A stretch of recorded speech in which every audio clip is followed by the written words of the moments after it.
Hello and welcome to today's edition of the Daf Yomi, Bekhorot Daf 4 Amud B.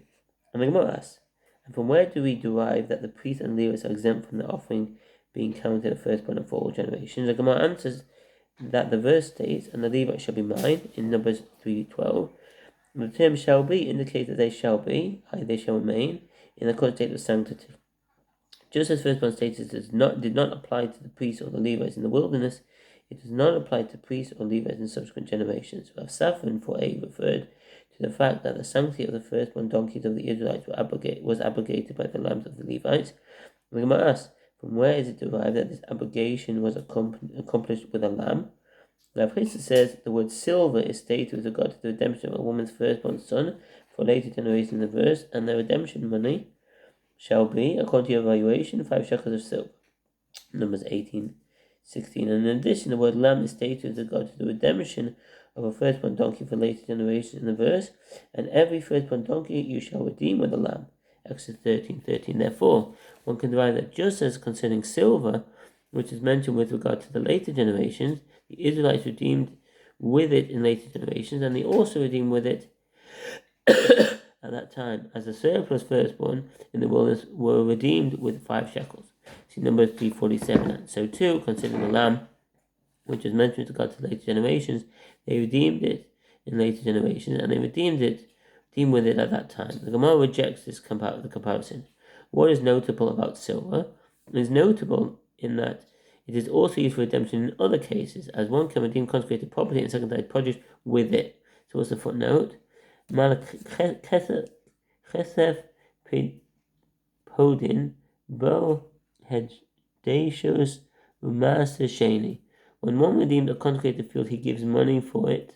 See Leviticus chapter 27. Likewise, with regard to redeeming second-hand produce, one cannot transport to Jerusalem. The Torah states, there you shall turn it into money in Deuteronomy 14:25, which is not the halach with regard to lambs. Rather, it can be derived from the fact that the verse states, yet you shall redeem the firstborn of man, and the firstborn of non-kosher animals you shall redeem, in Numbers 18:15. The juxtaposition of the two cases demonstrates that just with regard to a woman's firstborn son, you have not distinguished between the halacha for later generation and halacha for that time. As redemption is performed with silver in both cases, so too, with regard to redemption of a non-kosher animal, you should not distinguish between the halacha for later generation and for that time, as it must be performed with a lamb in both situations. Gemara resumes its discussion of the produce for the redemption of the firstborn lambs in the wilderness. Rabbi Hanina says that one lamb of a Levite in the wilderness rendered several firstborn donkeys of the Israelites exempt from the obligation of firstborn status.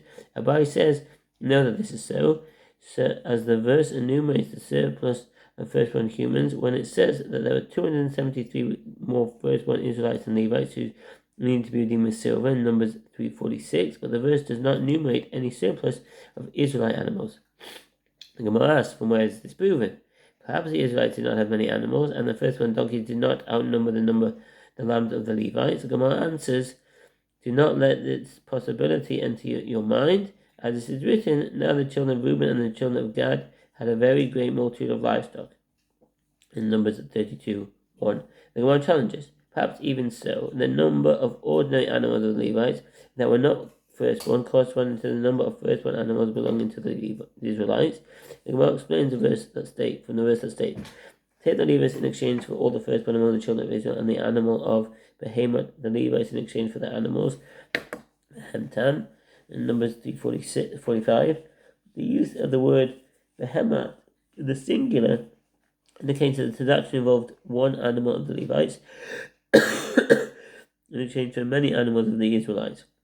The Gemara asks, and say the word Behemoth is referring to many animals, as in the verse, and many animals, Uvhema Rabbah in Jonah 4:11. The Gemara answers, if so, let the verse write either Behemoth of the Levites in exchange for Behemoth, or Behemtam in exchange for Behemtam. What is significant of the phrase Behemoth, the Levites in exchange for Behemtam? Learn from it that one lamb of a Levite rendered many donkeys of Israelites exempt. Rabbi said, we learn in the Mishnah in 9a as well, as support for Rabbi Hanina's statement, and if the priest returns the lamb to him, he may redeem firstborn donkeys with it many times. What does that mean? One lamb can be used to redeem firstborn donkeys on multiple occasions. in accordance with the Mishnah on 9a, Be'Hagola. In order to do so, the owner redeems the firstborn donkey with a lamb, gives the lamb to the priest, and then reacquires it from the priest. Likewise, if he has a donkey whose status as a firstborn is uncertain, he separates the lamb that remains in his possession in accordance with the explanation of Rabbeinu Tam, here, and he may then redeem a definite firstborn donkey as well. Alternatively, if he has 10 donkeys of uncertain status, he may redeem them all simultaneously with one lamb. Shulchan Aruch Yodeh 321.5 in the comment of Moti the Shach there.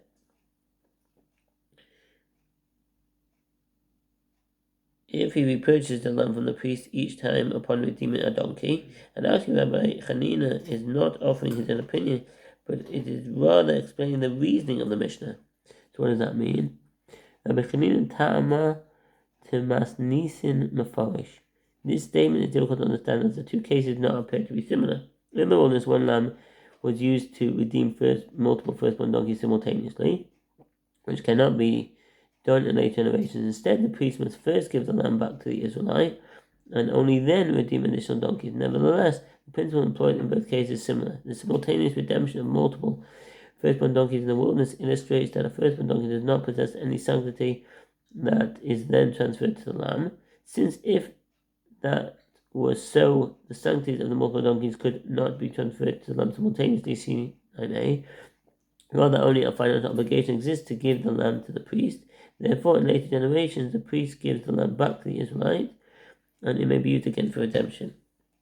And this is what he is saying. What is the reason that the owner may redeem firstborn donkeys with the same lamb many times? It's because one lamb of a Levite renders exempt several firstborn donkeys belonging to an Israelite, and it was stated with regard to the sanctity of the firstborn in the wilderness. Rabbi Yochanan ben Napatha was one of the greatest Amoraim. His statements are fundamental components of both the Babylonian Talmud and the Jewish Talmud. Rabbi Yochanan was orphaned at a young age, and although his family apparently owned considerable property, he devoted virtually all of his resources to the study of Torah, and he eventually became impoverished. In his youth, Rabbi Yochanan had the privilege of studying under Rabbi Yehuda Nasi, the redactor of the Mishnah, but most of his Torah study was under Rabbi Yehuda Nasi's students, Chizkiah ben Chia, Rabbi Shaya, Rabbi Chanina, and Rabbi Yanai. In time, Rabbi Yochanan became the head of the yeshiva in Tiberias, at which point his fame and influence increased greatly. For a long time, he was the leading rabbinic scholar in the entire Jewish world, not only in Eretz Yisrael, but in Babylonia as well. In fact, many of the Babylonian sages who greatly respected him emigrated to Eretz Yisrael to become his students. Says that both the firstborn animals and the firstborn sons born in the wilderness were sanctified, and Reish Lakish says the firstborn that were born in the wilderness were not sanctified.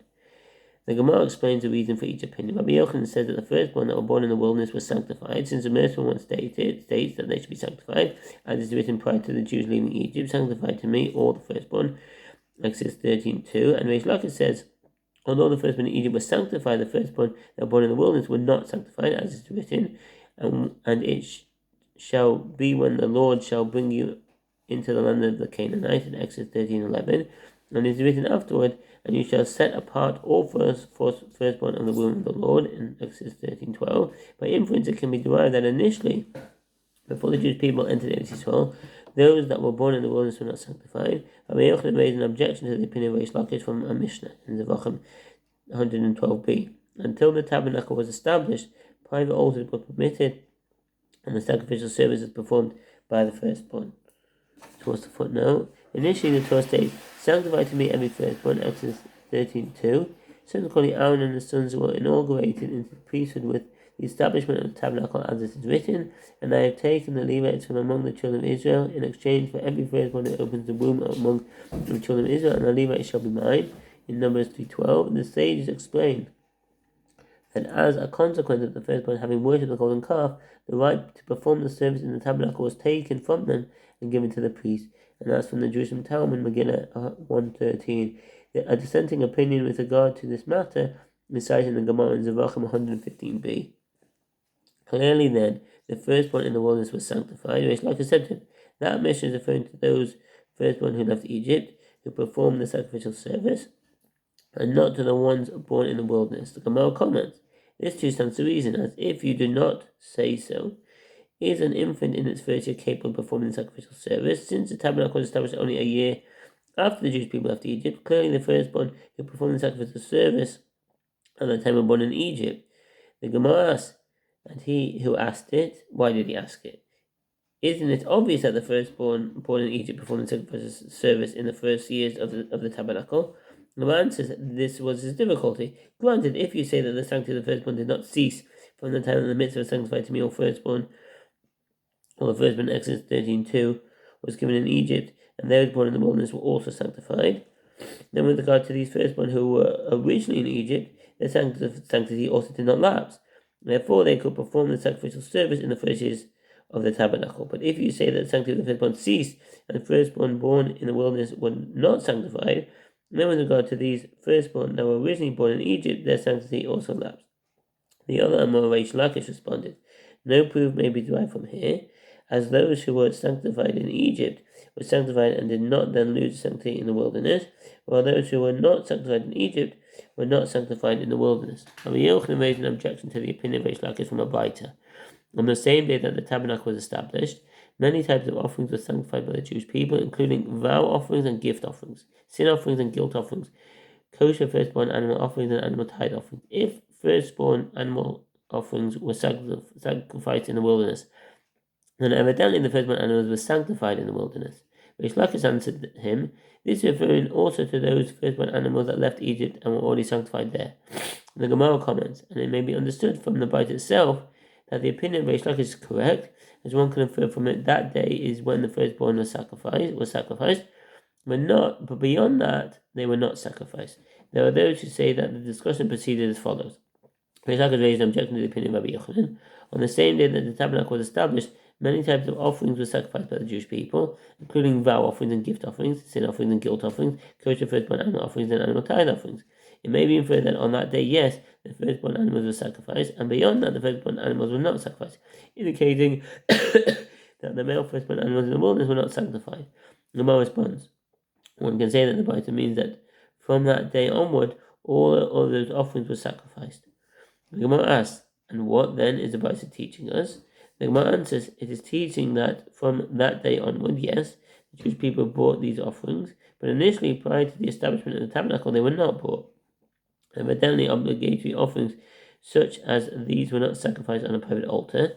Only voluntary offerings were sacrificed on such altars. The Gemara suggests, come here proof for the opinion of Rabbi Yochanan from Baita. You are found to be saying that the firstborn of the Jewish people was sanctified in 3 locations, in Egypt and in the wilderness, and upon entry of the Jewish people in Eretz Israel. In Egypt, what does the verse state? Sanctify to me all the firstborn, Exodus 13:2. In the wilderness, the verse states, for all the firstborn among the children of Israel are mine, Numbers 8:17. With regard to their entry into Eretz Israel, the verse states, and it shall be when the Lord shall bring you into the land of the Canaanites, and you shall set apart all firstborn of the womb to the Lord, Exodus 13:11-12. This Bible indicates that the firstborn in the wilderness were sanctified. The Gemara rejects this proof. Rabbi Nachman bar Yitzchak said, the Bible means that the Jewish people were commanded in 3 locations with regard to the firstborn. That is to sanctify them, but they did not sanctify them in practice. The Gemara asks, but according to this, were they not sanctified in Egypt either? Didn't we say that they were sanctified even according to Reish Lakish? The Gemara answers, this is what the Tana is saying. They were commanded in the 3 locations to sanctify the firstborn. In some of those cases, i.e. in Egypt and Eretz Israel, they sanctified them. And in some of them, i.e. in the wilderness, they did not sanctify them. Now, Papa objects to this. And did they not sanctify them in the wilderness? But it isn't written, count all the firstborn males of the children of Israel from a month old and upward, Numbers 3:40. The commandment that was fulfilled, see Numbers 3:42. The firstborn referred to certainly include those born in the wilderness, as this counting occurred in the second year after the exodus from Egypt.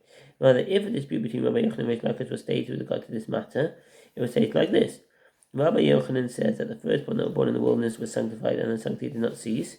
Reish Lakish says that they were sanctified only until the time of the counting referred to above.